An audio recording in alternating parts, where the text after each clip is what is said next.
We just finished week 3, so if you're still with me, then well done to you. I decided to come outside today just to mix it up. I realized that you guys have probably heard me say the idea is that you watch this video and then go to Croquis Cafe and do their practice session about 20 times. You probably also know that these roundup videos involve me picking out some examples of drawings that have been posted to the hashtag Figuary, and we're going to give some feedback on them. So Alex has been really open with his posts about Figuary. He's posted his drawings, whether he was happy with them or not, and I really admire that. And he's also described how he was getting on that day, whether it was positive or not. So on this day, he said he felt discouraged, but also that he was still committed to seeing through the practice. So I was really pleased to see that perseverance getting rewarded a few days later. He said he propped up his sketchbook at an angle like we talked about on day 15, used more of his arm and let the shadows and light guide him. And there's a lot of things working in this drawing, but one thing I really liked was that his drawings started to have a sense of design. There are strong marks where they mean something.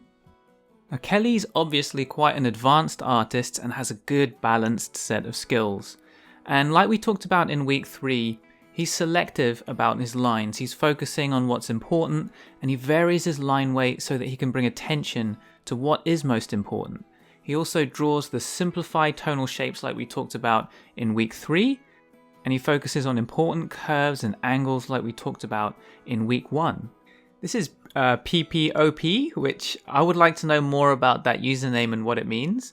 But PPOP has been practicing hard, and you can see undefined figures starting to have more volume. There's more clarity about the light and dark and a sense of structure and weight. The hatching, especially the cross hatching, is still a little bit messy because the lines aren't really lining up with each other. There's some confusion in them, and that means that they attract attention to themselves when they're supposed to really just give a sense of shade. So that dexterity in hatching and line quality, which a few people have mentioned struggling with, that just comes with practice, and PPOP is definitely on the right track. One other thing I saw a lot with this pose was people extending this leg back here longer than it should be. And it comes back to our preconception, legs are long, so when I'm drawing the leg, it should be long. But here we're not seeing the whole leg. It's disappearing behind the figure, and it's even a little bit foreshortened. So with these things where a body part is disappearing, try to imagine the rest of it, the part that you can't see.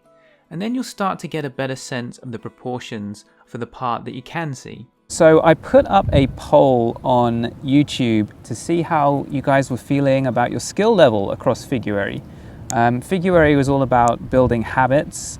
A few weeks is not really enough time to, see changes in skill level with drawing, usually, at least that's what I find.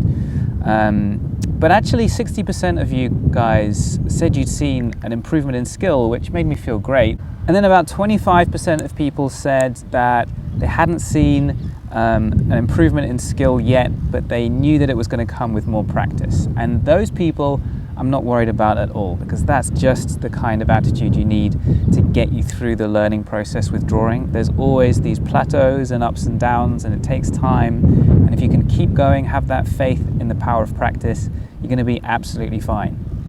These are from Danny, who we saw showing us his overhand grip skills on day 16. And the thing I love about Danny is that he's always pushing himself and experimenting. He's always thinking about his skill set, what he likes and what he wants to develop. So if you scroll through his feed, it's pretty eclectic. Now, I'm not saying that you should switch materials regularly or change your approach wildly a lot. But for example here, he's seeing if he can simplify things down to straight lines and still get them to work. And those kinds of exercises, where you try things and see if it works or not, they help you to see what's important and what isn't. And that's been a theme of Figuary for us, learning to see what's important and learning to discard what isn't. Peter's done well learning to use more of his arm and focusing on simple shadow shapes. His figures have come a long way and they feel more confident. And one thing I wanted to mention in this drawing is to be careful of the tonal shape edge, just tracking parallel to the outline. The shadow zigzags a little bit here, so We do want to simplify, but this zigzag might be important enough to keep, because it tells you that the shoulder muscle transitions to the upper arm, but more importantly, it just shows that this isn't a sort of uniform cylindrical shape. It's more organic than that. But overall, Peter's really come a long way and done a fantastic job. Samiha seems to have really developed his simple shadow shapes and line quality. He's obviously been working hard and it's paying off massively, as you can see.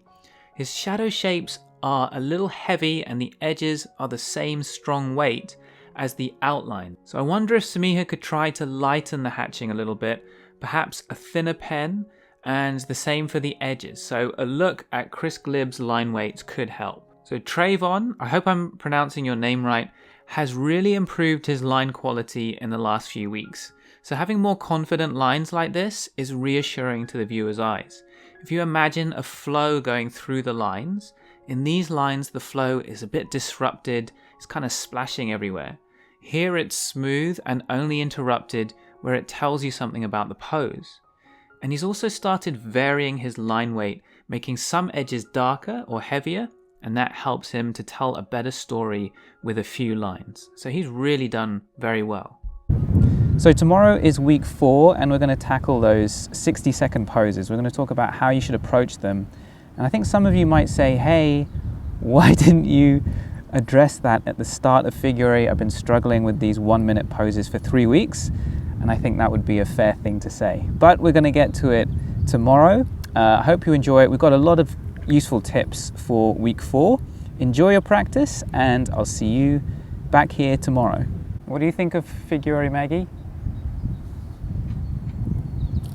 You ready?